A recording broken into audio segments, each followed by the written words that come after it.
নমস্কার বন্ধুরা, আপনাদের সকলকে স্বাগত জানাই অন্ধকারের আওয়াজ চ্যানেলে।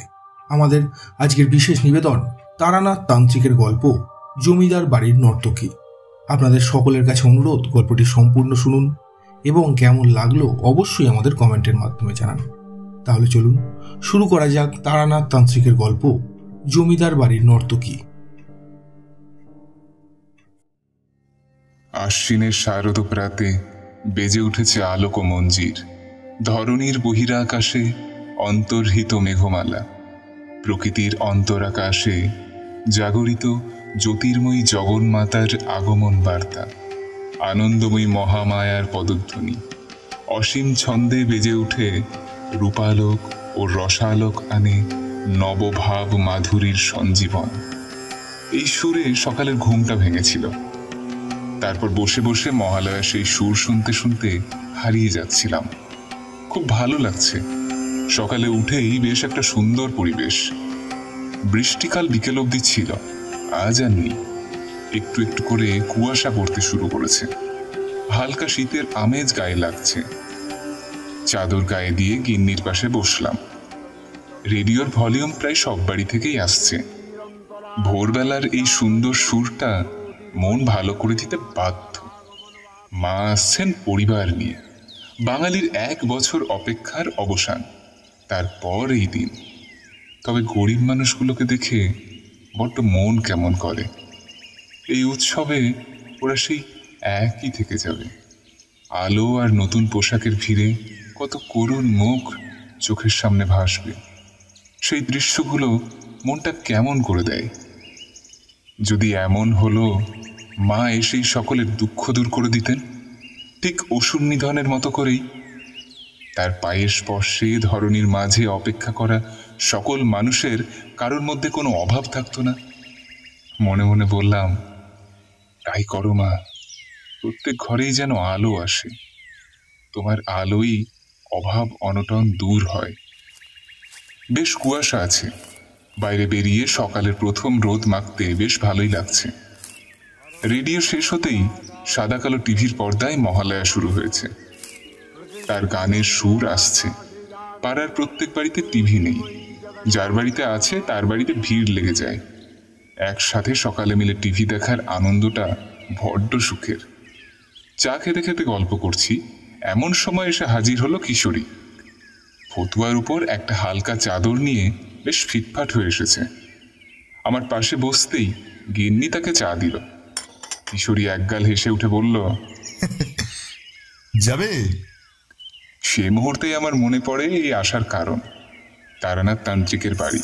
আমি বললাম, আজ অফিস নেই, এর চাইতে ভালো সময় কাটানো কি আর হতে পারে? গিন্নি বসতে বসতে বলে উঠল, হ্যাঁ, তোমাদের দুটিতে একটা স্বর্গ পেয়েছো বটে, ছুটি পেলেই হলো। কিশোরী হাসি আটকে বলে উঠল, আরে একদিন আপনাকেও নিয়ে যাব বউঠান। হ্যাঁ, তাহলে তো বেশ হয় কিশোরী বাবু। উনি তো কখনো বলেনি না, বলে আসবেন তো, এবার আমিও যাব। দুজনে মিলে বাইরে এলাম। একটা কথা মনে পড়তেই বলে উঠলাম, পুজো আসছে, সবাই নতুন করে সাজছে। কত লোক পোশাক অব্দি কিনতে পারে না বলতো কিশোরী। কিশোরী হাঁটতে হাঁটতে আমার দিকে তাকালো।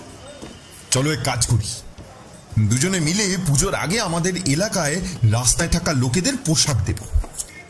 অল্প দাম হলেও লোকগুলোর গায়ে যদি নতুন জামা পরে। আমি অভিভূত হয়ে বললাম, তাই হবে কিশোরী।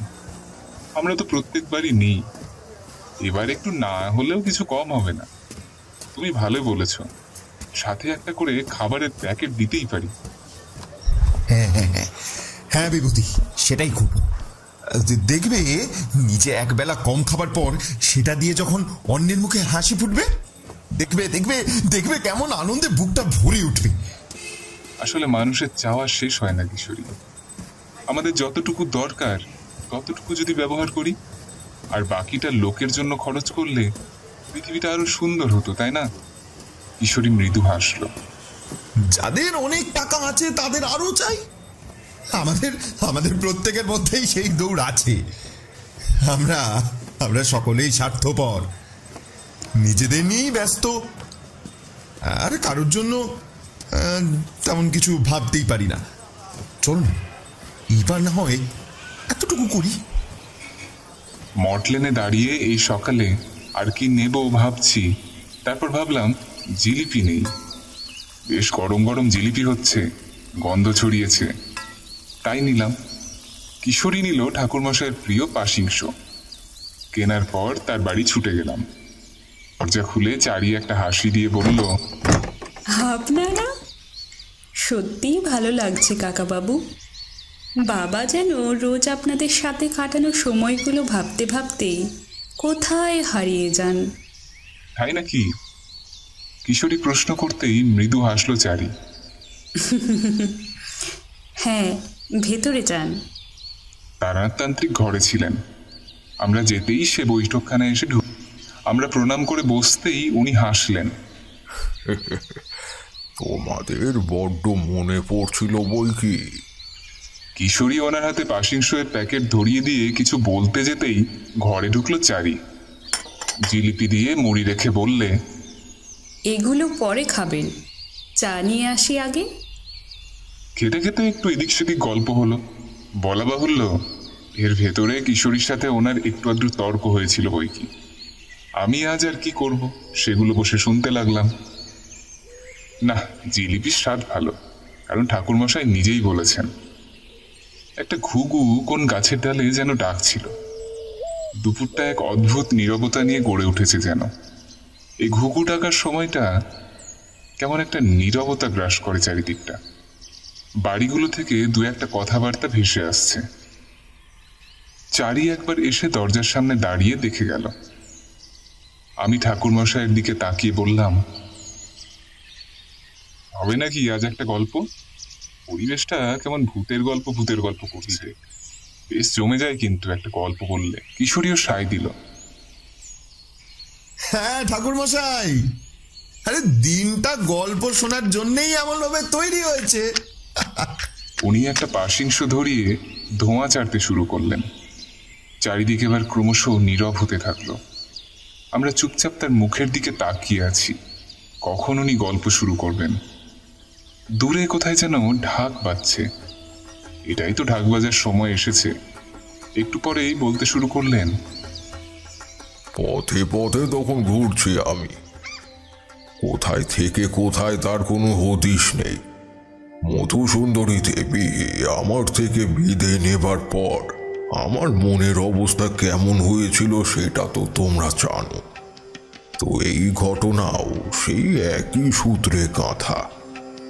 কোথায় কখন কোন মন্দিরে কিংবা কখন কারোর গৃহে রাতটুকু কাটিয়ে আমি আবার সকালে রওনা হতাম। ব্রাহ্মণ হলে কখনো খাবারের অভাব হয়নি, তার উপরে গায়ে তান্ত্রিকের পৌরিক বসন। সে চিনতে খাবারটুকু জুটে যেত। জীবন চলছিল এভাবে। তখন মনে হয় আমি উত্তর পূর্ব দিকে ছিলাম, ঠিক হিমালয়ের দিকটা যেখান থেকে কাছে। শিলিগুড়ি পেরিয়ে সেই পাহাড় আর বন নদী ইত্যাদি ভরা গ্রামগুলো আমায় যেন ক্রমশ হারিয়ে যেতে সাহায্য করছিল। একদিন সন্ধেবেলা আমি খুব ক্লান্ত হলাম। পথের সম্মুখে কোনো বাড়ি আমি খুঁজে পাইনি। পাহাড়ের চড়াই উতরাই ধরে কেবল এগিয়ে যাচ্ছি। শীতকাল ছিল। সূর্যটা আরো যেন তাড়াতাড়ি বিদেয় নিতে ব্যস্ত। পাখিরা বাসায় ফিরছে, কাজেই বন থেকে কিচির মিচির শব্দটা খুব বেশি আসছে। পাহাড়ের যে দিকটা আসলাম, এদিকে কোনো বাড়ি আমি তেমন পেলাম না। ভেবেছিলাম অন্তত কোনো একটা বাড়ি পেলে পিপাসার জলটুকু খেয়ে শান্তি পাব, কিন্তু আশা করাই বৃথা। আমি কোনো বাড়ি খুঁজে পেলাম না। চারিদিকে সুউচ্চ বনরাজি কেবল আঁধার ঘনিয়ে নিয়ে নেমে আসতে লাগলো। আমি একটা বড় শিমুল গাছের নিচে হেলান দিয়ে বসলাম। আর যেন কিছুতেই আমি পারবো না। এই অবসন্ন শরীর নিয়ে কিছুতেই একটা পাও ফেলতে আমি পারবো না। চারিদিক আঁধার ঝুপ করে নেমেই এলো এবার। হালকা চাঁদের আলো ছড়িয়ে পড়েছে জায়গায় জায়গায়। ঘন গাছের দরুন আলো সেভাবে পড়তে পারেনি। চারিদিকে ঝিঁঝি ডেকে চলেছে তার স্বরে। আচমকা ধ্যান ভাঙল একটা শব্দে। খুব মৃদু একটা ঝনঝনে শব্দ হচ্ছে। সারা বন যেন শীতল হয়ে এলো। সামনে তাকিয়ে দেখেই আমি চমকে উঠলাম। কেউ যেন এই দিকে এগিয়ে আসছে। এক নারী মূর্তি। তার রূপ চাঁদের আলোয় যেন ঝুলসে পড়ছে। সোনালি রঙের খাগড়া আর মাথায় ওড়না পরা। গলায় হাতে কানে একই রঙের অজস্র ভারী গয়না। চাঁদের আলোয় সেগুলো ঝুলসে উঠছে। গায়ের রং একেবারে দুধে আলতা গোলাপি দুটো ঠোঁট, কালো ভ্রমরের মতো তার দুটো চোখ। আর সেই চোখ যেন যে কোনো পুরুষের নেশা ধরিয়ে দিতে পারে নিমেষে। সে আমার দিকে এগিয়ে আসছে, খুব কাছে সে আমার। এই রাতের শীতল পরিবেশে তার গায়ের প্রাসাধনীর উগ্র মিষ্টি একটা গন্ধ আমার নাকে এসে ধাক্কা দিল। মুচকে হেসে তাকিয়ে রইল নারী আমার দিকে। আমি অবাক হয়ে বললাম, তুমি কে? এই বনে কেন এত রাতে? বেশ বিকট সুরে হেসে উঠল।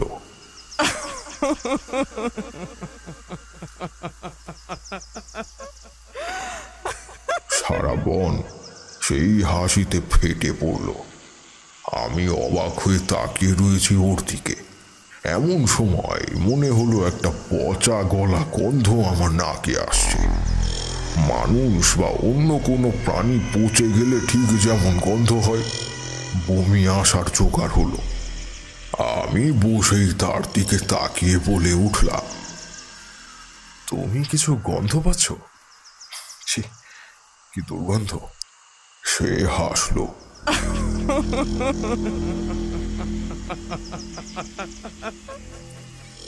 আচ্ছা, কিছু পচে যাওয়ার গন্ধ না? হ্যাঁ, তুমি পাচ্ছ? সে তার ডান হাতটা নিয়ে বাঁ হাতে খামচে ধরল।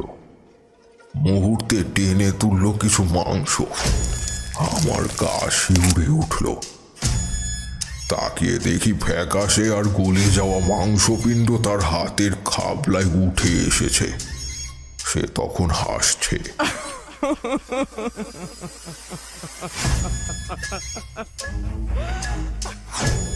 এমন পচে যাওয়া? বুকে রক্ত ছলকে উঠল একেবারে। আমি তার মুখের দিকে তাকিয়ে আর কিছু ঠাহর করতে পারলাম না। জ্যোৎস্নার আলোটা যেন কোথায় ডুবে গেল। শেয়াল ডাকছে সুর টেনে।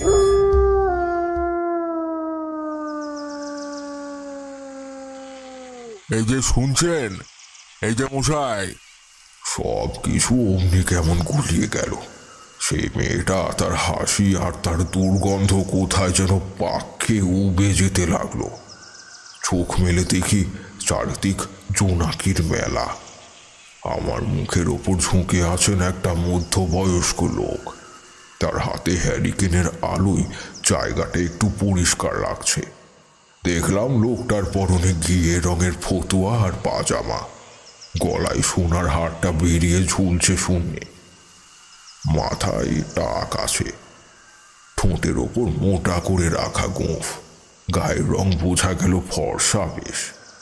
পিছনে তাকিয়ে দেখলাম একটা গরুর গাড়ি, আর তার সামনে চালকের আসনে বসে আছে গাড়োয়ান। আমি কিছু বলবার আগেই উনি বলে উঠলেন, আপনি এইখানে এইভাবে? আমি হেসে বললাম, তেমন কিছু না, আমি কারোর ক্ষতি করি না। কলকাতা থেকে তারানাথ চক্রবর্তী। নামটা শুনে উনি পায়ে হাত দিয়ে প্রণাম করলেন। ঠাকুর মশাই, আপনি কি কোথাও এসেছেন? পথ ভুলে তারপর এইভাবে? তাকে আটকে দিয়ে আমি দাঁড়িয়ে পড়লাম। আসলে আমি বেরিয়েছিলাম ঘুরতে, আজ সারাদিন এত হেঁটেছি যে ভীষণ অবসন্ন আর ক্লান্ত। কাজেই এখানে শুয়ে পড়া ছাড়া আমার আর কোনো উপায় ছিল না। খিদে আর তেষ্টায় আমি শেষ। একটা পাও আর হাঁটবার শক্তি নেই। উনি ব্যস্ত হয়ে উঠলেন। আপনি না খেয়ে আছেন, এই যা। আচ্ছা ঠাকুরমশাই, আপনি যদি আমার একটা ছোট্ট আবদার রাখেন তো আমি আপনাকে আমার বাড়িতে নিয়ে যেতে চাই। আপনার খাবারের আর রাতটা থাকার ব্যবস্থা করতে চাই। যদি আপনার পায়ের ধুলো রাখবার ইচ্ছেটা করেন তো আমার খুব ভালো লাগবে। আমি একটা ভালো সন্ধান পেয়ে গেলাম। দেখি রাতটুকু মনে হয় বেশ কাটবে। আমায় উনি গরুর গাড়িতে নিয়ে গেলেন। সন্ধে আরো গভীর হতে লাগলো। গরুর গাড়ির ভিতরে বসতেই গাড়ি চলতে শুরু করলো দুলুনি দিয়ে। বাইরে তাকিয়ে দেখি আঁধার মেঘে পাহাড়ের গা বেয়ে চলে যাওয়া রাস্তাটা ধরে চলেছে গাড়িটা। ঝিঝি আরো বেড়ে চলেছে। তার সুরের রেশ চারিদিকে লেগে রয়েছে। তাদের বাড়িতে পৌঁছে জল খাবার খেতে দিল আগে। বাড়ির লোক বেশ আপ্যায়ন করলেন। বাড়িতে লোক বলতে আমায় যিনি নিয়ে এলেন তার নাম পবন কর্মকার। বাড়িতে আর লোক বলতে তার স্ত্রী হেমলতা দেবী, তার দুই ছেলে যথাক্রমে 12 ও 15 বছরের, সাথে বৃদ্ধ মা। পাহাড়ের কোলে থাকা সোনারপুর গ্রামে তাঁদের কাঠের দোতলা বাড়িটা। উঠোনে 3 দিকে 3টে দোতলা, এমনই। 2টো ঘরের নিচে গৃহপালিত প্রাণীর ঘর আর একটাই রান্নাঘর। বাকি 2টোর মধ্যে একটাই আমার থাকার ঘর দেওয়া হলো। সেই দোতলায় আর কেউ থাকে না। সেই ঘরের ঠিক কিছুটা দূরেই একটা নদী রয়েছে, সরু নদী। পিছনের বারান্দা থেকে ভারী ভালো লাগে দেখতে। রাত অনেক। আমি খাওয়ার পর দোতলার বারান্দায় এলাম। চারিদিকে বাড়িগুলো বেশিরভাগ অন্ধকার। কোনো বাড়ির লণ্ঠন এখনো চলছে। ঠিক ঝোপের ভেতরে থাকা জোনাকির মতোই লাগছে সেগুলোকে। খাবারের পর পবনবাবু একবার বলেছিলেন, ঠাকুর, রাতে বাইরে যাবেন না কিন্তু। প্রশ্ন করেছিলাম, কেন? আসলে গ্রামেই কিছু খারাপ ঘটনা ঘটছে আর কি। আপনাকে আর জানতে হবে না সেটা। আপনার ভয় নেই, শুধু বাইরে যাবেন না, কেমন? হ্যাঁ, ঠিক আছে। বাড়িটা ঘুমিয়ে আছে। সন্ধেবেলা একটু ঘুমিয়েছিলাম এসে, তার জন্যই বুঝি এখন আর ঘুম আসছে না তেমন। একবার মনে হলো নদীর দিকে হেঁটে আসি। ওদিক থেকেই রাত জাগা পাখির ডাক ভেসে আসছে। এমন সময় সন্তর্পণে নেমে এলাম সিঁড়ি দিয়ে। উঠোনে একটা লণ্ঠন জ্বলছে। তার আলোয় অনেকটা আলোকিত আছে এখনো বাড়িটা। তারপর সুপারি গাছের সারি। পাহাড়ের ভেতরকার জঙ্গলের জন্য চাঁদের আলো সর্বত্র ভালো করে পড়ছে না।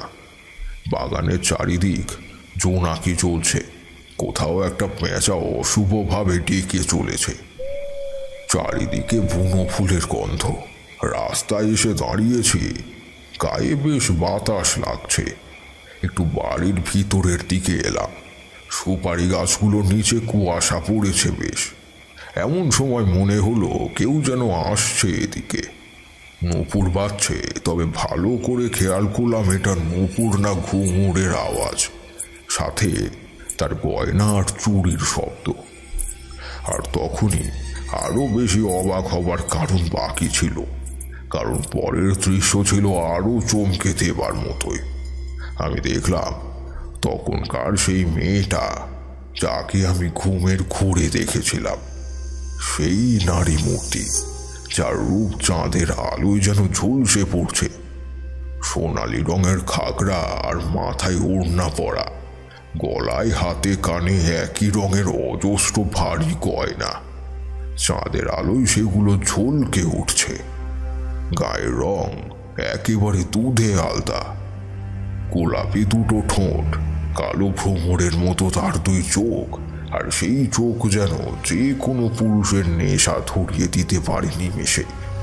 কি অদ্ভুত দুলুনি নিয়ে কোমর দুলিয়ে আর সে হাঁটছে। তার সব কিছুতেই যে কোনো পুরুষ মোহিত হতে পারে। কিন্তু এটা কিভাবে সম্ভব? সে কি তবে বাস্তবেই আছে?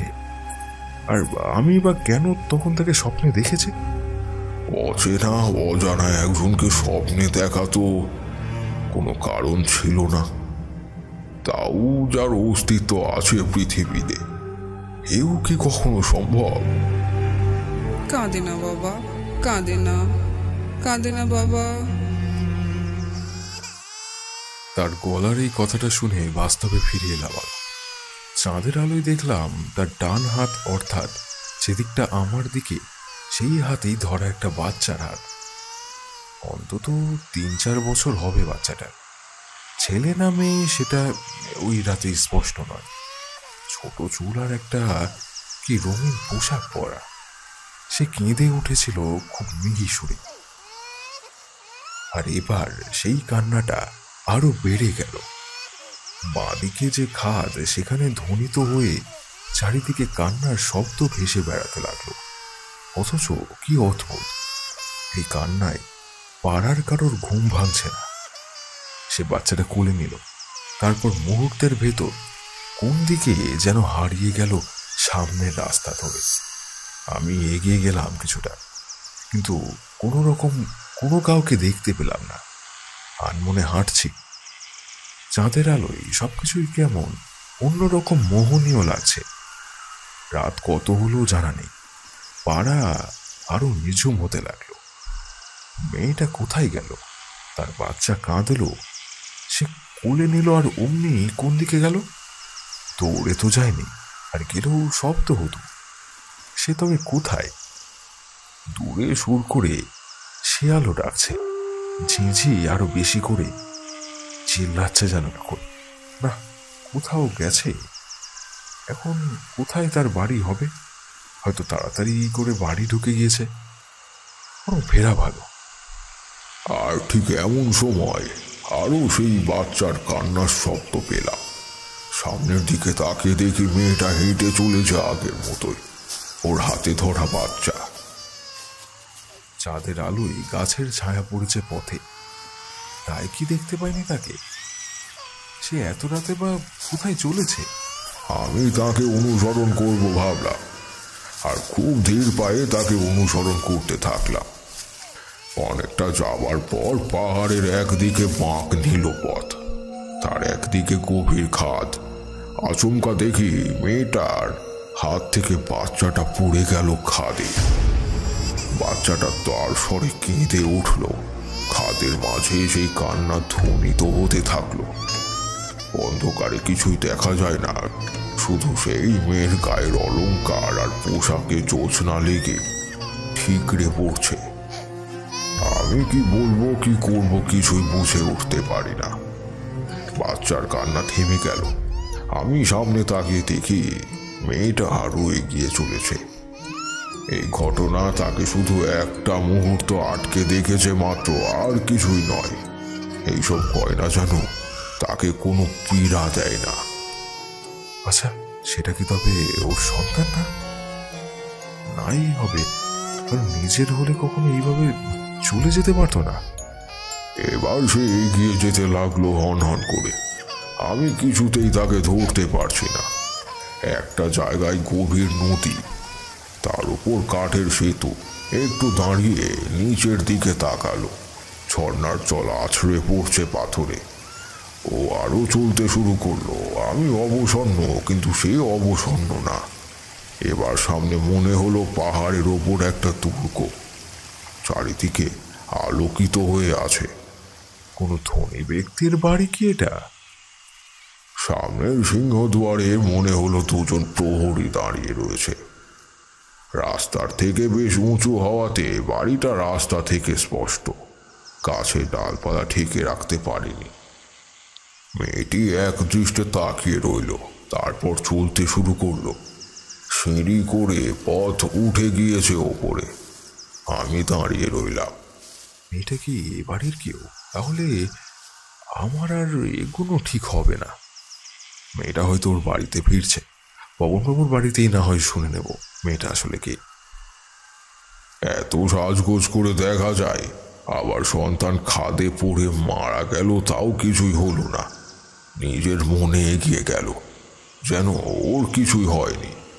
পিছনে ফিরে আসছে, পাথরের ওপর হোঁচট লাগলো।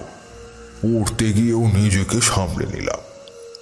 আর একটা চিৎকারে আমি সোজা হয়ে দাঁড়িয়ে গেলাম।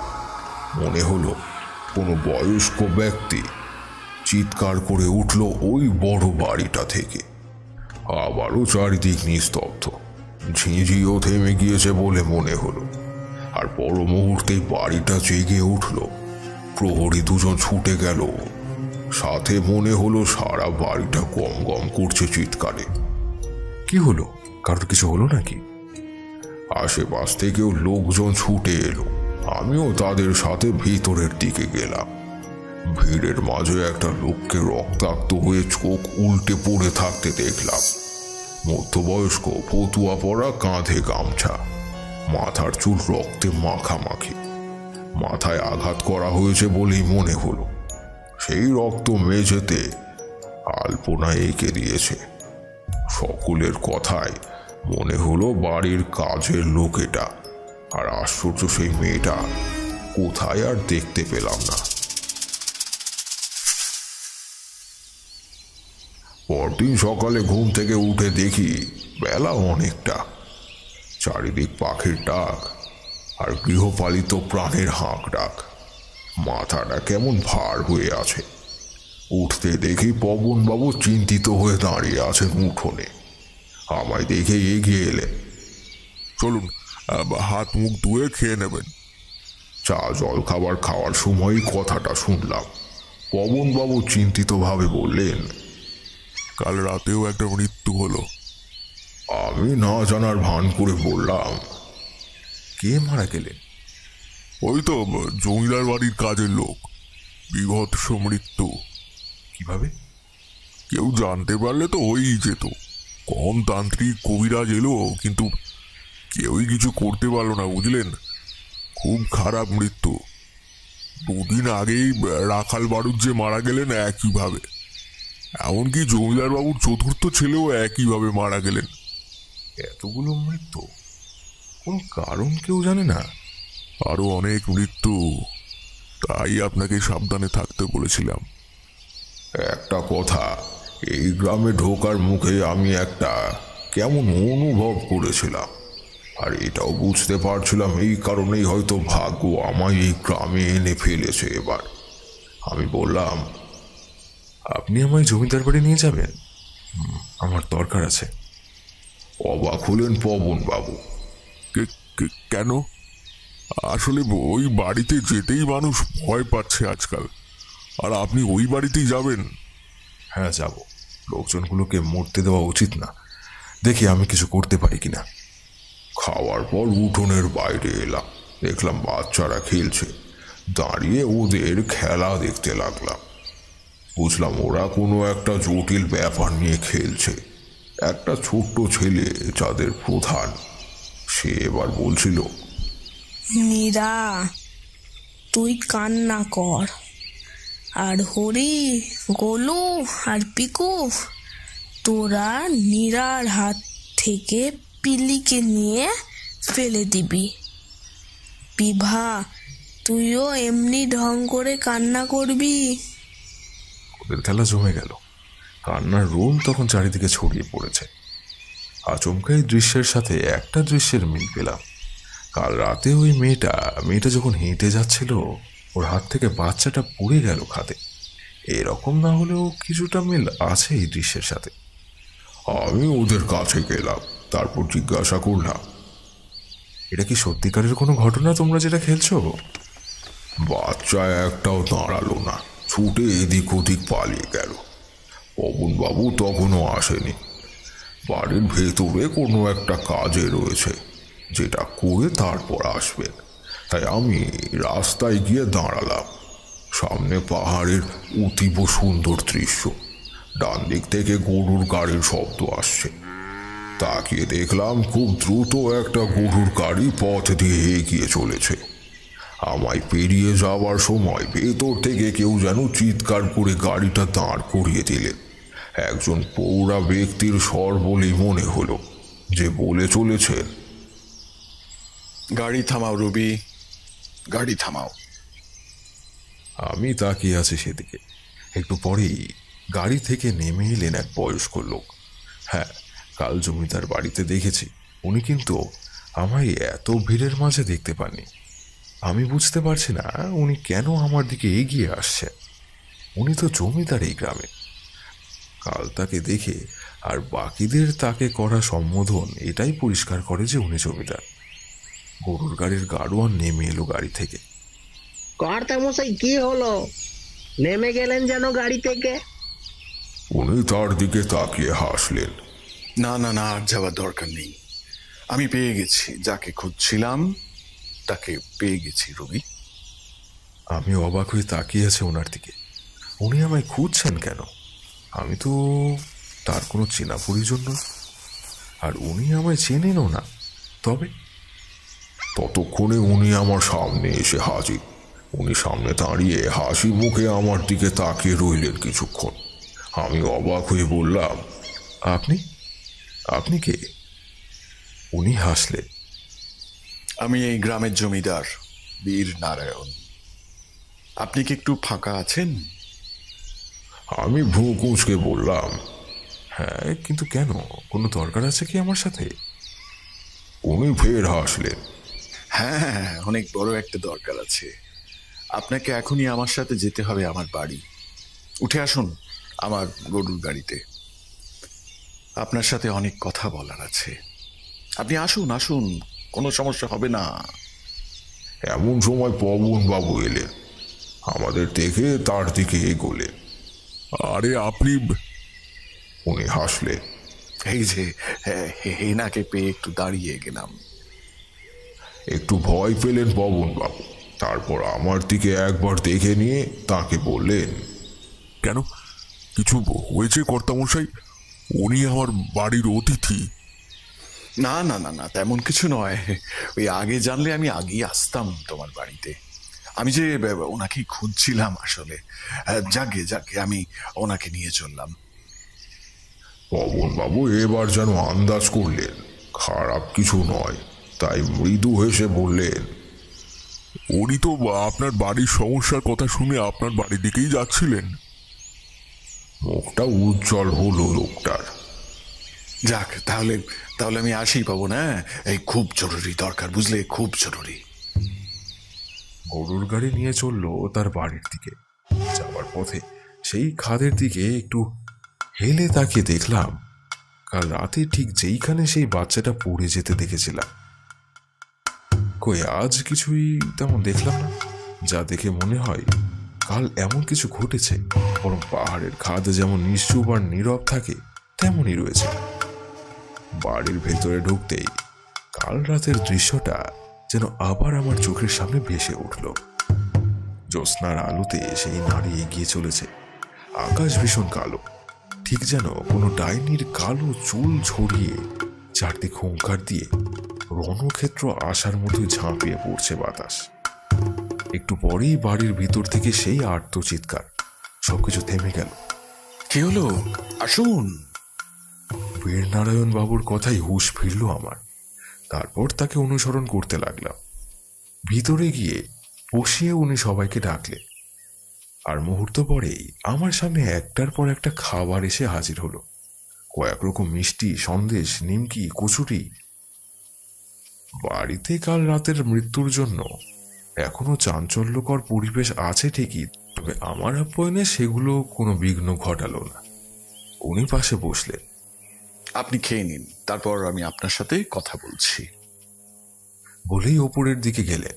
কাজের লোকটাকে বললেন, দামু, ওনার খাওয়া হলে ওপরে আমার ঘরে নিয়ে আসিস, আমি একটু বিশ্রাম নিচ্ছি।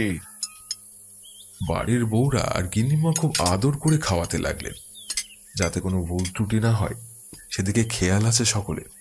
তবে কারোর মুখে হাসি খুশি নয়, একেবারে করুণ। গিন্নিমার মুখটা দেখলেই বোঝা যায় চরম অযত্নে নিজের শরীরের খুব খারাপ অবস্থা করেছেন। তার চোখের নিচের কালি বুঝিয়ে দেয় নিজের ঘুম অবধি ঠিকঠাক নেই। আমি খাচ্ছি, তবে আমার ভেতর প্রশ্ন দলা পাকিয়ে যাচ্ছে তখনও। উনি এখনো আমায় কিছু বললেন না, ঠিক কেন উনি আমায় এভাবে এখানে নিয়ে এলেন? আর উনি তো আমায় চেনেনও না, অথচ বলছেন আমাকে খুঁজছেন। খেয়ে এসে দেখি উনি উপরের বারান্দায় আরাম কেদারায় বসে হুকো টানছেন। আমি বসতেই আমায় একটা হুকো এগিয়ে দিলেন, কাজের লোকটাকে চলে যেতে বললেন। পাহাড়ের বন জঙ্গল থেকে বিভিন্ন পাখির ডাক শোনা যেতে লাগলো। সেই নদীটার কলকল ধ্বনি এখনো শুনতে পাওয়া যাচ্ছে। হয়তো এর পাশ দিয়েই নদীটা বয়ে গিয়েছে। একটু রোদ্দুর পড়েছে বারান্দায়, শীতের সকালে সেটা ভালোই লাগছে। দোতলাটা ফাঁকা, মনে হলো সবাই কাজে ব্যস্ত, তাই উপরে আর কেউ নেই। উনি একটু নড়ে চড়ে বসলেন। আচ্ছা, আপনি বিশ্বাস করেন এই স্বপ্নে দেখা জিনিস কখনো বাস্তবে হয়?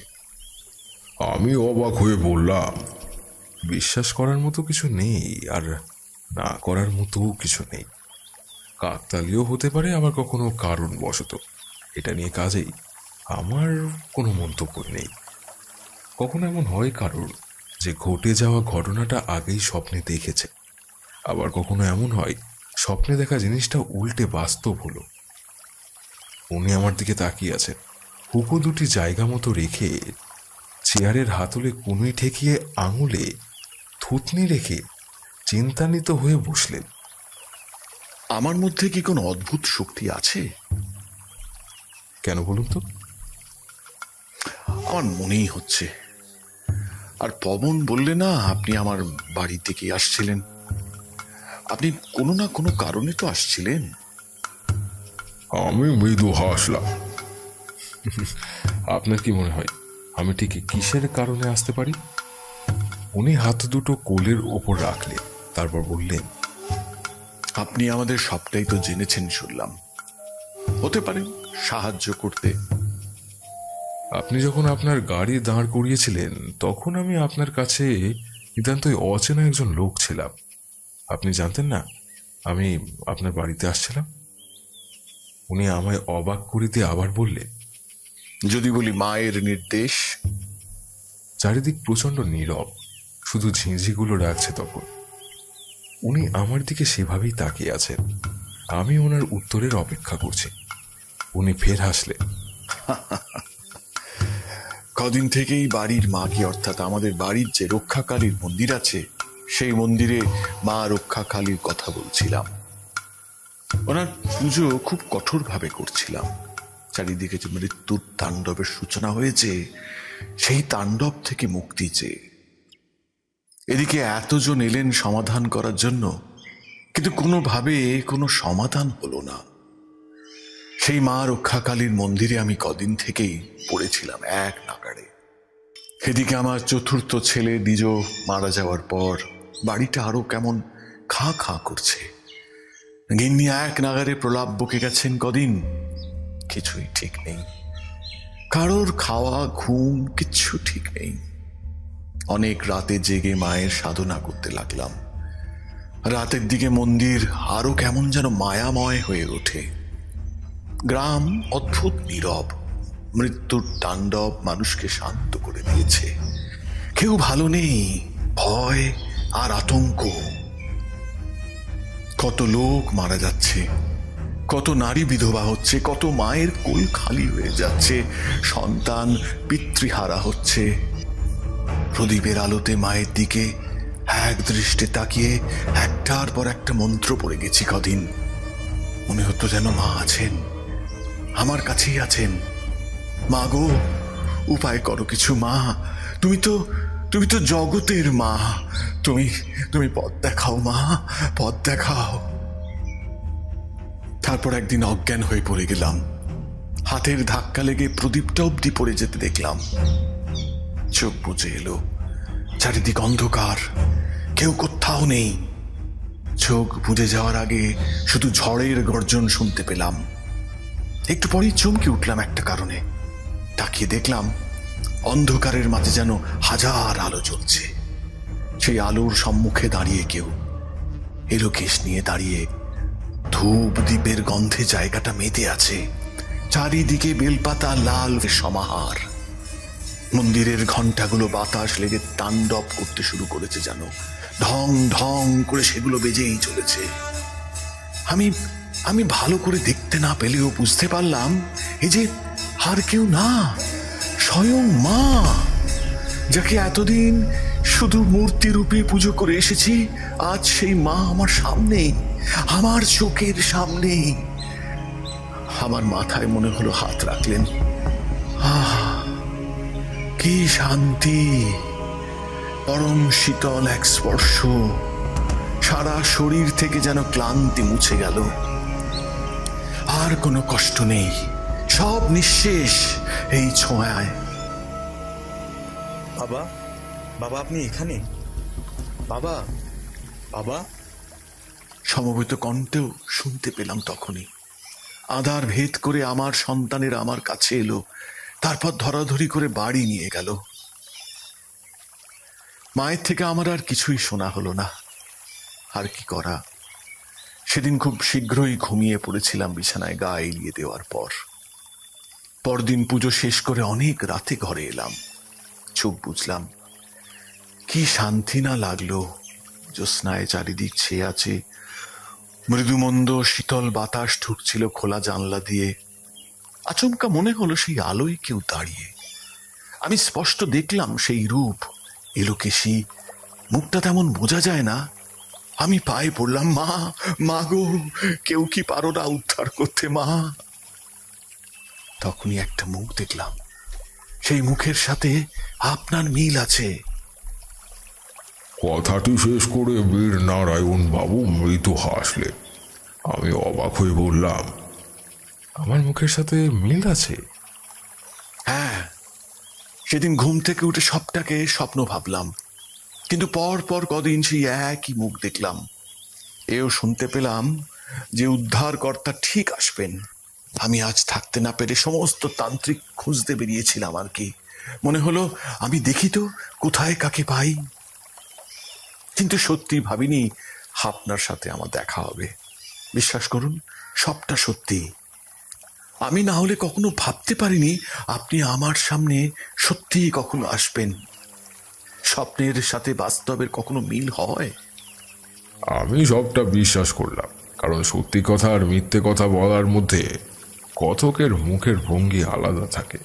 এনার ভঙ্গি সত্যি কথার ইঙ্গিত দিচ্ছে। মা কালীর মন্দিরে ঢুকে প্রণাম করে মনে মনে বললাম, মা, তুমি আমায় যে কাজের জন্য বেছে নিয়েছো, আমি যেন সেই কাজ সত্যিই সমাধান করতে পারি। দেখো মা, আমি যেন হেরে না যাই। পবন বাবুর বাড়ি থেকে আমায় এ বাড়িতে আসতে বলা হলো। উনি আমার সাথে গরুর গাড়ি পাঠিয়ে দিলেন। পবন বাবুর বাড়ির সকলের কাছে বিদায় নিয়ে আমি এই বাড়িতে উঠলাম। দেখি এবার কি করতে পারি। বাড়ির ওপরের ঘরে আমায় থাকার জন্য ঘর দেওয়া হলো, একেবারে শেষ প্রান্তে ঘরটা। তারপর একটু ছোট্ট বারান্দা আছে। আমার ঘরের ঠিক বাঁ দিকে বীরনারায়ণ বাবুর ঘর। দুজনের কথাবার্তা বলতে সুবিধে হবে। উনি কাছে থাকলে যে কোনো সমস্যা হলে আলাপ করে মিটিয়ে নিতে পারবো। আশ্চর্য রকম ভাবে সেদিন রাত খুব সাধারণভাবে কেটেছে। আমি সেদিন প্রায় ঘুমাইনি।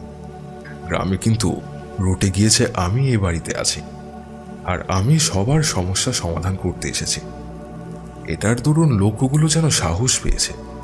অনেকেই এসেছে নিজেদের পরিবারের সুরক্ষার জন্য, আমার থেকে সুরক্ষা কবচ নেবার জন্য। আমি সবাইকে দিলাম প্রণাম ভরে, সেগুলো নিয়ে বিদায় হলো লোকজন। রাতে জেগে রইলাম, কিন্তু কোনো সংকেতও পেলাম না। রাস্তায় বেরিয়ে গিয়ে দেখলাম সারা গ্রাম ঘুমিয়ে, শুধু পাহাড়ের কোলে থাকা গাছগুলোর মাঝে থাকা ঝিঁঝিগুলো জেগে আছে আর কিছু জোনাকি। বাড়িঘর থেকে লণ্ঠন কিংবা কুপির আলোগুলো আর কিঞ্চিত আলো জ্বেলে নেই। ঠাকুর মশাই, শেষ রাতে যখন সিঁড়ি দিয়ে উঠছি, দেখলাম দাঁড়িয়ে আছে বীর নারায়ণ বাবু। প্রশ্ন করলাম, ঘুমাননি? আপনার না শরীর বিশেষ ভালো নেই? উনি হাসলেন। আপনি অতিথিও কিন্তু আমার বাড়ির। আপনার এত রাতে জেগে পাহারা দেওয়া দেখে কি আমি এমনি ঘুমিয়ে যেতে পারি? আপনার ভালো মন্দের দিকটাও তো দেখতে হবে নাকি? আমি হাসলাম। রাত আর বেশি নেই, চলুন আপনিও ঘুমন আর আমিও। সকালে উঠে আর কোনো খারাপ খবর এলো না। সকালে একবার পবনবাবুর বাড়িতে গেলাম। ওই বাড়ির সুরক্ষার জন্য কিছু একটা করতে হবে, ওনাদের আপ্যায়ন করাটা ভুলে গেলে হবে? এখানে এসেছি তো ওনার জন্যই। পরদিন সন্ধেবেলা বাড়ির মেজ ছেলে ত্রিরত্নকে দেখলাম। ত্রিরত্নকে আমি আগে দেখিনি। উপরে আসবার সময় আমার সাথে তার সামান্য চোখাচোখি হয় মাত্র, তবে সে পাশ কাটিয়ে ভেতরে চলে যায়। বীরনারায়ণবাবু বললেন, আমার ছেলে পাটনা গেছে, ওখানে ওর মাসি ওর জন্য এক ভালো তান্ত্রিকের সন্ধান পেয়েছে আর কি। ওর নাকি খুব ভয় ভয় লাগে, সেই কারণেই নিজের ভয় কাটাতে ওখানে ওর মাসির কাছে পত্র দেয়। ওর মাসি ওকে ওখানে যেতে বলে। ওর চেনা জানা কোনো এক তান্ত্রিক আছে বলল। তবে আমার কিন্তু মনে হলো ত্রিরত্নর ভয় এখনো কাটেনি। ওর চোখে মুখে এখনো কেমন ভয়ের একটা ভাব আছে। রাত তখন কত আমি জানি না। আমি উঠে মাত্র বারান্দায় এসে দাঁড়ালাম। আচমকা মনে হলো কোনো একটা ঘর থেকে দরজা খোলার শব্দ। আমি যতটা সম্ভব থামের দিকে এগিয়ে গেলাম যাতে আমায় দেখা না যায়। দেখলাম ত্রিরত্নর ঘরটা খুলে গেল আর সে চুপি চুপি বাইরে এসে দাঁড়ালো। সারা বারান্দা তখন কম্পমান, লণ্ঠনের আলোয় মাঝারি আলোকিত। সে ভালো করে সব দিক দেখতে লাগলো, তারপর কাঁপা কণ্ঠে বলে উঠল, তো তুমি আমায় ভয় দেখিয়ে কোনো লাভ করতে পারবে না। আমার কাছে এমন কিছু আছে যে তুমি আমায় স্পর্শ অব্দি করতে পারবে না। আমার অদ্ভুত লাগলো, সে কি তবে কাউকে অনুভব করতে পারছে যেটা আমি পারছি না? হতে পারে ত্রিরত্নকেই ভয় দেখানো তার উদ্দেশ্য ছিল, কিন্তু কোথায়? আমি তো কাউকে দেখলাম না। নাকি তার ভয় থেকে সৃষ্টি হওয়া কোনো কল্পনা এটা? আমি ঘরে এলাম, কিছুই নেই। এমন সময় ঘুমটা ভেঙে গেল। আবার কেউ দরজা খুলছে। আমি সাবধানে দরজায় এলাম, দেখলাম ত্রিরত্ন দরজায় দাঁড়িয়ে। তারপর কিছু একটা ভেবে হন হন করে হাঁটতে লাগলো। আমিও পিছু নিলাম। সে দোতলার সিঁড়ি ধরল, আমিও চুপি চুপি তার পিছনে অনুসরণ করতে লাগলাম। কখনো হয়তো তার মনে হলো তার পিছনে কেউ আছে আর সে পিছনে তাকাতে লাগলো।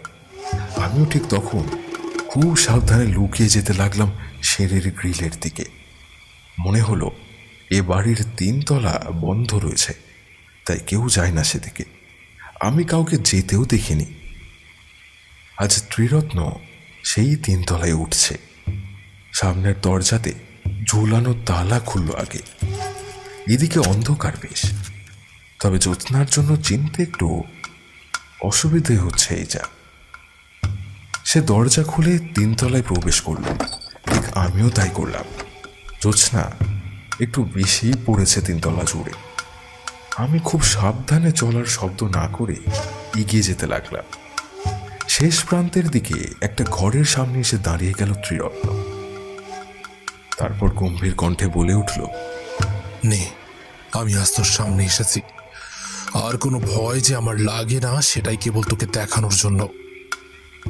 নে, আমি তোর সম্মুখে, ঠিক যেই ঘরটা থেকে পালিয়ে বাঁচে সবাই, আমি সেখানেই দাঁড়িয়ে।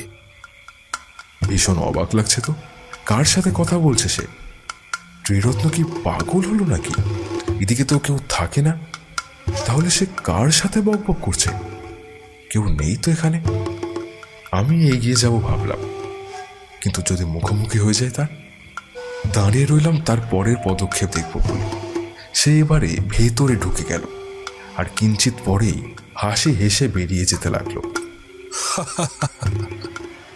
আমায় তো ভয় পেতেই হবে তোকে, সামনে আসার তাই সাহসটুকু আজ তোর নেই। রাতের অন্ধকার আর থমথমে ভাবটা আর হাসিটাকে যেন আরো জীবন্ত করে দিচ্ছে। একটা বাদুড় তার সামনে ডানা ঝাপটে পালিয়ে গেল। আমি তালা থেকে চাবিটা বের করে নিয়েছি খুব সাবধানে, যেন খুঁজে না পেয়ে কাল এসে খুঁজবো বলে নিচে নেমে যাই। আটকে রেখে গেলে আমি বেরোবো কোন দিকে ঠিক নেই। থামের আড়ালে খুব সাবধানে লুকিয়ে রয়েছি। সে আমার ঠিক সামনে এসে দাঁড়িয়ে গেল। আমি ঢোক অবধি গিলছি সাবধানতা জারি রেখে। কেবলই মনে হচ্ছে আমি যে এখানে আছি সেটা জেনে গেল বুঝি সে। দাঁড়িয়ে পিছনে ঘুরল, তারপরে আরও একটু বিদ্রুপের হাসি হেসে নেমে গেল। বাঁচলাম।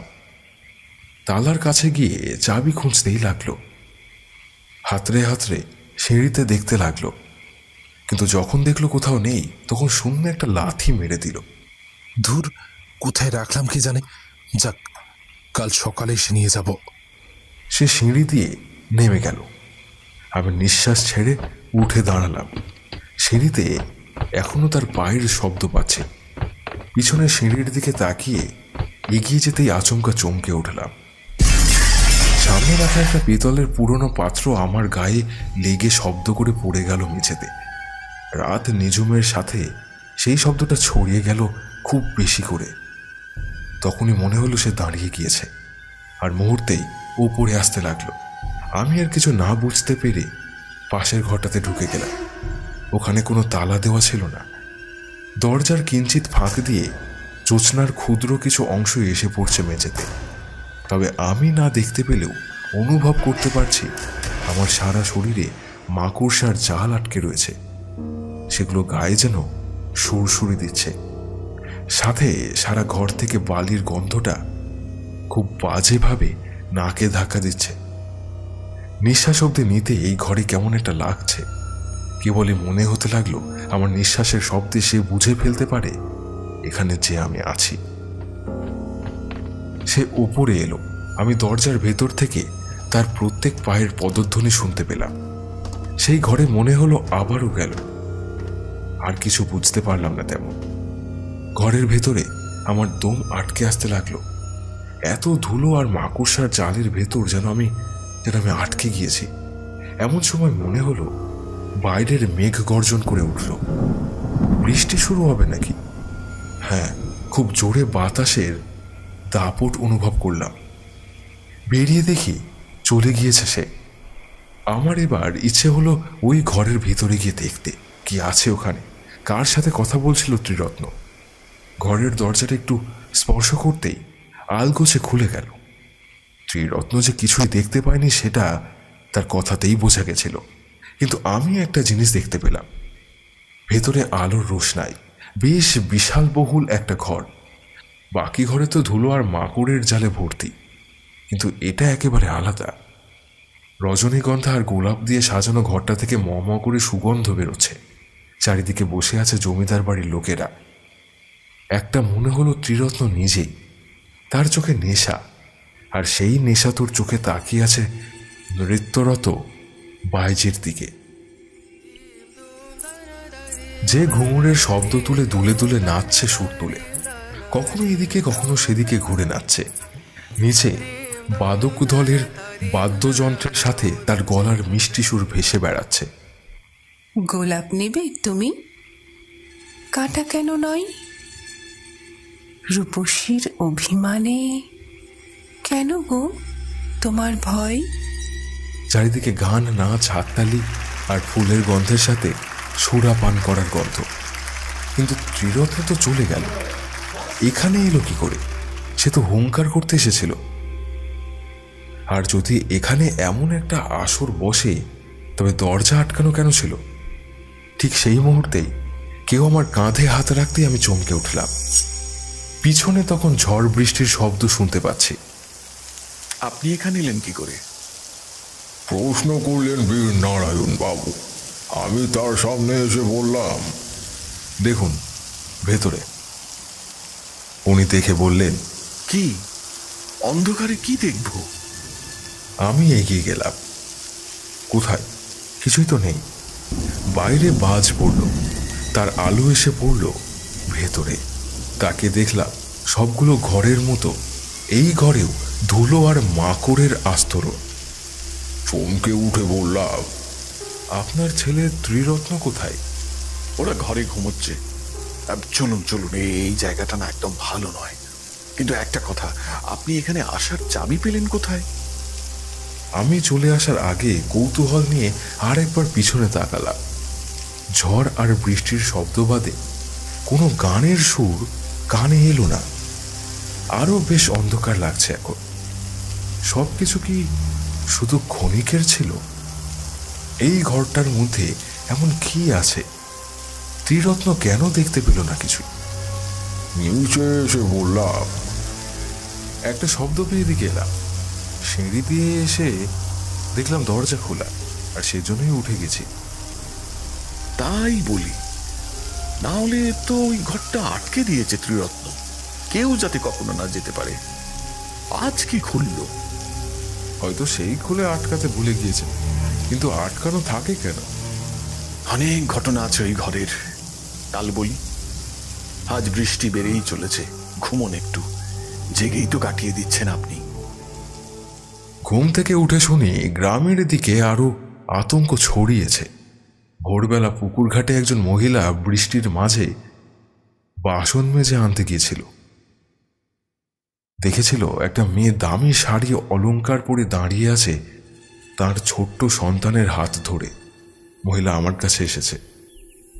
জানেন, আমি ভাবলাম কোনো মেয়ে বুঝি বাড়িতে থেকে কোনো কারণে পালিয়ে এসে দাঁড়িয়ে আছে, বৃষ্টির মাঝেও একটুও নড়ছে না, আমার দিকে পিছনে ফিরে দাঁড়িয়েছিল পাহাড়ের খাদের দিকে তাকিয়ে। কিন্তু এমন ভরপুর সাজগোজ কে করতে পারে ওই ভোরবেলা? তাও ভাবলাম যদি পাশের গ্রামের কেউ হয়, দেখি গিয়ে প্রশ্ন করি, কোনো বিপদে তো পড়তে পারে। বলেই মহিলা কাঁপছিল, তার গা শিউরে উঠছিল সেই দৃশ্যের কথা কল্পনা করে। কারণ তার পরের ঘটনাটা খুব অদ্ভুত ছিল। সামনে গিয়ে অচেনা মেয়েটাকে প্রশ্ন করতে গিয়েই অবাক হয়েছে মহিলা। সামনে আর কেউ ছিল না, নিমেষে অদৃশ্য হয়েছিল সে। ভালো করে দেখেও কাউকেই খুঁজে পায়নি সে। তবে খাদের দিক থেকে একটা ক্ষীণ কণ্ঠে বাচ্চার কান্নার স্বর সে যেন শুনতে পেয়েছিল। আমার হিসেব মিলে গেল। সেদিনের সেই মেয়ে আর বাচ্চাটা দেখেছে সেই মহিলাটা। আর এই ভাইজি, সে তবে কে? তারই ভয় কি গ্রাস করেছে ত্রিরত্নকে?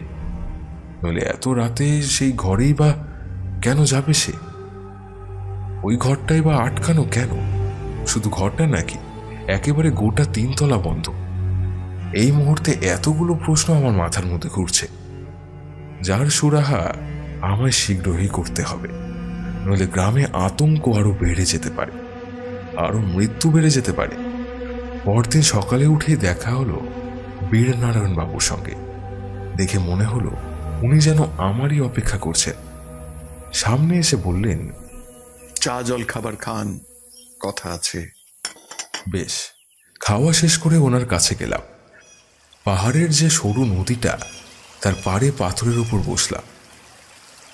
নীরবতার মাঝে নদীর কলকল ধ্বনি, পাহাড়ের জঙ্গল থেকে আসা পাখির কুজন, সব মিলিয়ে এক অন্য জগৎ যেন। উনি বলতে শুরু করলেন, ওই ঘরে একটা বাইজির মৃত্যু হয়েছে। ওর নাম ছিল মধুবালা। কেন মারা গেল? তাও আবার আপনার বাড়িতে? কিছুদিন আগেইও এসেছিল। আমার বড় 2 ছেলে কখনো এসব নিয়ে ব্যস্ত থাকে না। মেজ আর ছোট ছেলে এসব নিয়েই ব্যস্ত থাকতে ভালোবাসে। বড় 2 ছেলে কাজ নিয়ে ব্যস্ত থাকে। ছোট 2 ছেলে বন্ধুদের নিয়ে আর বাড়ির কিছু আগ্রহী ব্যক্তিদের নিয়ে ওখানে আমোদ প্রমোদ করছিল। আমি আমি আমি কখনো যাইনি ওদের মাঝে। তারপর একদিন রাতে শুনলাম প্রত্যেকে নিজের ঘরে যাওয়ার পর মধুবালা ওই ঘরে গলায় ফাঁস লাগিয়ে মারা গেছে। কারণ কি? শুনেছিলাম মধুবালার সন্তান ছিল, একটা ছেলে। গ্রামে ওকে কারুর কাছে রেখেও এসেছিল।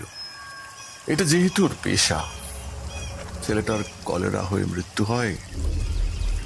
সেদিন রাতেই কেউ এসে ওকে খবর দেয়, আর তারপর সেই রাতেই শেষ নৃত্য করে সবাইকে বিদায় দেওয়ার পর আত্মহত্যা করে। আচ্ছা বীরনারায়ণবাবু, আপনার কি মনে হয় না সেই কোনোভাবে আসতে পারে? কিন্তু আমরা তো কিছু করিনি ওর। আমি মৃদু হাসলাম, বললাম, এইভাবে মৃত্যু হলে সেই আত্মা তো থেকেই যায়। আজ আমি দেখব। রাত হবার অপেক্ষা। তার আগে আমি যেগুলো বলবো একটু এনে দেবে, যজ্ঞের আয়োজন করতে হবে। রাত অনেকটা, বাড়িটা নিস্তব্ধ। পাহাড়ের দিক থেকে মাঝে মধ্যে ভেসে আসছে বন্য প্রাণীর ডাক। ঝিঁঝি ডাকছে। মা কালীর মন্দিরের সামনে যজ্ঞের আয়োজন হয়েছে। মাকে প্রণাম করে এসে বসলাম। প্রদীপের আলোয় জায়গাটা আলোকিত। আমার পিছনের বাড়ির 3 ছেলে, বীরনারায়ণ বাবু বাদেও আরো কজন আছেন। যজ্ঞের মন্ত্র পড়তে পড়তে চারিদিকে কেমন যেন আবহাওয়াটা বদলে যেতে লাগলো। চাঁদটা ক্রমশ ঢেকে যেতে লাগলো কালো মেঘের আড়ালে। কখনো মেঘে মেঘে গর্জনের শব্দ শোনা যাচ্ছে। আমি এক মনে পড়ে চলেছি। পিছনে লোকেরা চুপচাপ বসে রয়েছে। অনেকটা সময় পেরিয়ে যেতে লাগলো। আচমকা একটা শব্দে পিছন ফিরে তাকিয়ে দেখি গলায় হাত চেপে ধরে চিৎকার করছে ত্রিরত্ন। চিৎকার করছে, ছাড়, উফ লাগছে গলায়, না ছাড়, তুই শেষ করে দেব না হলে। প্রত্যেকে উঠে দাঁড়িয়েছে। আমি ছুটে গেলাম, হাতের মুঠো যজ্ঞের আগুন নিয়ে তার দিকে ছিটিয়ে দিলাম। এবার তুই। ত্রিরত্ন কিন্তু তখনও চিৎকার করছে। তবে কালো একটা বলয়ের ভেতরে আরো একজনকে দেখা গেল। সেই মেয়েটা যাকে আমি দেখেছি সেদিন রাতে আর কাল ওই বন্ধ ঘরে। সোনালি রঙের খাগড়া আর মাথায় ওড়না পরা, গলায় হাতে কানে একই রঙের অজস্র ভারী গয়না। চাঁদের আলোয় সেগুলো ঝলসে উঠছে। সুন্দর মুখটা ক্রমশ বিভৎস হলো। কালো পচা দলা দলা মাংসপিণ্ড, আটকে গিয়েও তার মুখে বিকট হাসি। অন্যদিকে অজ্ঞান ত্রিরত্ন, ওকে একদিকে এনে রাখা হলো, বাকিরা ভয়ে কাঠ। আমি হেসে তার দিকে এগিয়ে গেলাম। আর তোর হাতে সময় নেই। আজ তোর সমস্ত খারাপ কর্মের ফল ভোগ করতে হবে। এতগুলো পাপের ফল তোকে আমি ভীষণ কষ্ট দিয়ে শেষ করব। সে আরো হাসলো। তোদের কাছে আমি দোষী, তাই শাস্তি পাবো। আর আমার কাছে যারা দোষী তাদের আমি শেষ করেছি কঠোরভাবে। মানে তোর কাছে দোষী? সে অনেক ঘটনা ঠাকুর। আজ দেখছেন যাদের কষ্ট পেতে তারা আমায় অনেক বেশি কষ্ট দিয়েছে। মানে কি ঘটেছে? অনেক ঘটনা। বলেই একটু থেমে গেল মধুবালা।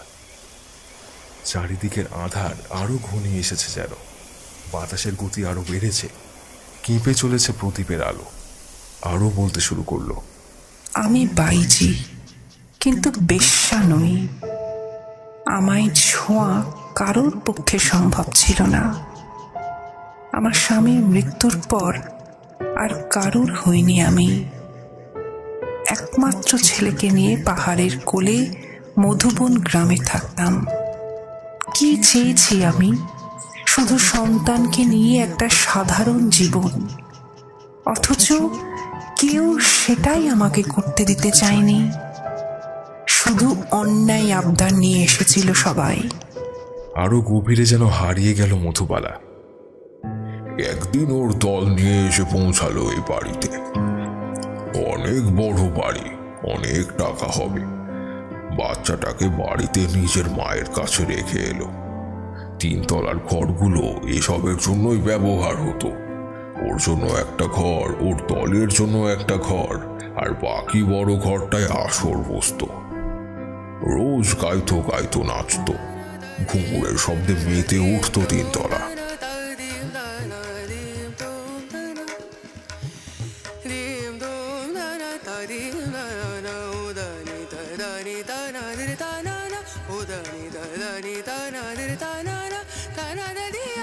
নজরে লেগে গেল অনেকে।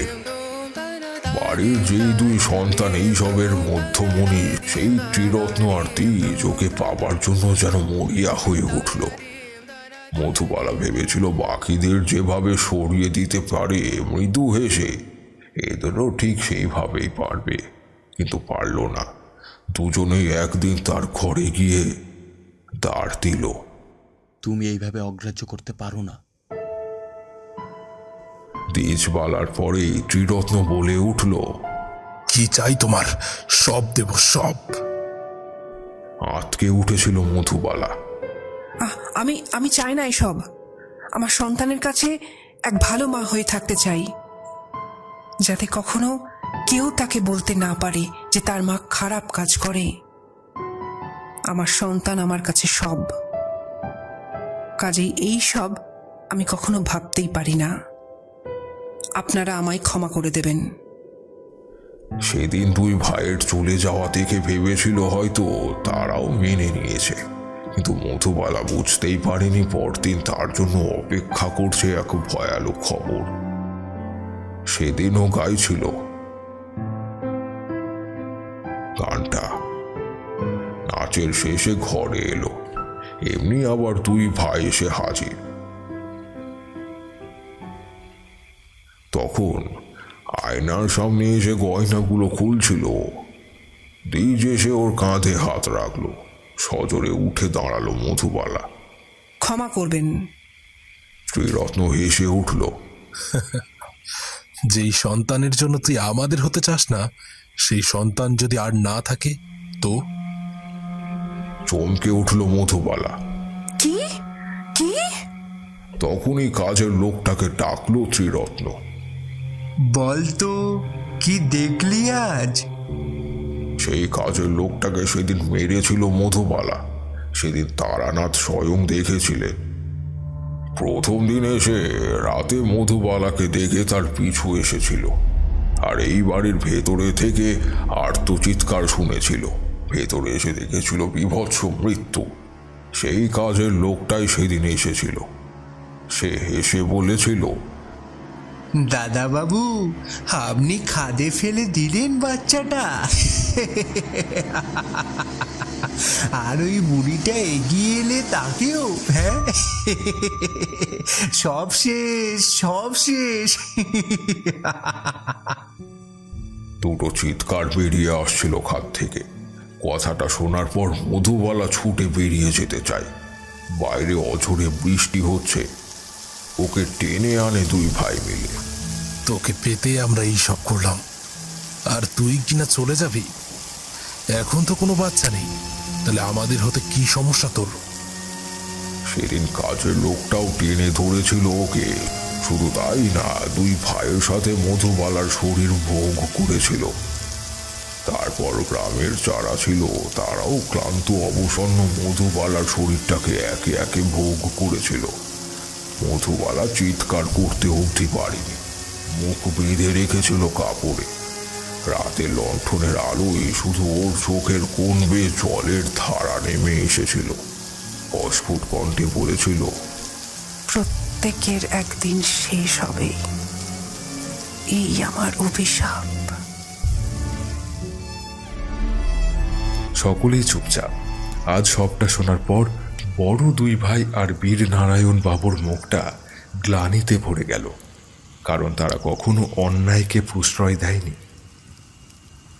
তারানাথ তাকিয়েছিল মধুবালার দিকে। মধুবালা হাসল। সবাইকে শেষ করেছি, শুধু ত্রিরত্নকে বাদে। আমি চাই ও কঠোর শাস্তি পাক। ওর চোখ নেই, খুবলে নিয়েছি, আর জীবও। বলতে না পারা আর দেখতে না পারা নিয়ে হবে ওর অভিশপ্ত জীবন। ওই জীব দিয়েই আমায় বাজে কথা বলেছিল, আর ওই চোখ দিয়েই কুদৃষ্টি দিয়ে দেখেছিল। সামনে এগিয়ে এলেন বীর নারায়ণ বাবু।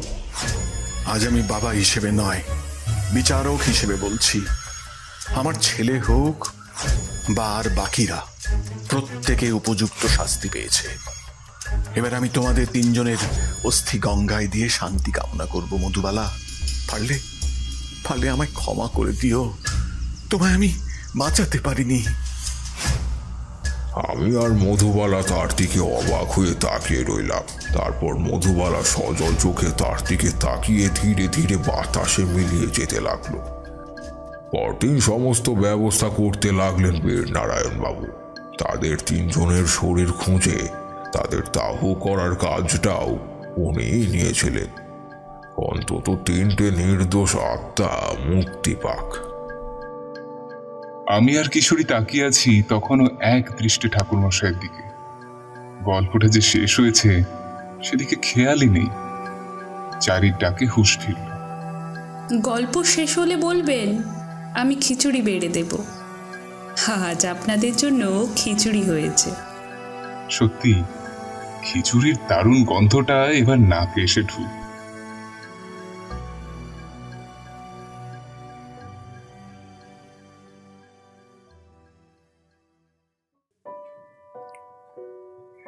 শুনছিলেন তারানাথ তান্ত্রিকের গল্প জমিদার বাড়ির নর্তকী। গল্পটি আপনাদের কেমন লাগলো অবশ্যই আমাদের কমেন্টের মাধ্যমে জানান। যদি ভালো লেগে থাকে তাহলে একটি লাইক করবেন এবং এরকম আরও গল্প শুনতে সাবস্ক্রাইব করতে পারেন অন্ধকারের আওয়াজ। দেখা হবে পরবর্তী একটি ভিডিওতে। ততক্ষণের জন্য সবাই ভালো থাকুন, সুস্থ থাকুন। সকলকে অসংখ্য ধন্যবাদ।